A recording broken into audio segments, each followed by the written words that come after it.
High friends and welcome back to my channel Mac Blogs. তো ছুটির দিনে একটু বাইকটা নিয়ে বেরিয়েছি।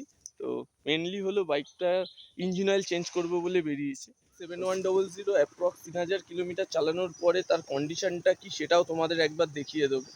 তবে মতুল 7100 তো এতদিন আমি ইউজ করে গেছি, মানে কোনো প্রবলেম পাইনি, ভালো ইঞ্জিন অয়েল।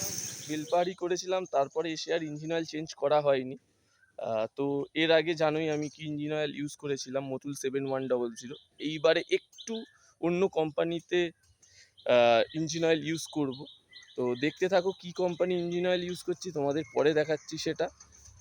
তো এখন আপাতত বেশি সময় নষ্ট না করে যাওয়া যাক হলো গ্যারেজ দাদার কাছে, যেখানে আমি বাইক সার্ভিসিং করি। তো চলো সেখানে যাওয়া যাক।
অ্যাপ্রক্স 4000 কিলোমিটার চলার পর মতুল 7100 20W50 কন্ডিশনটা ঠিক এই রকম।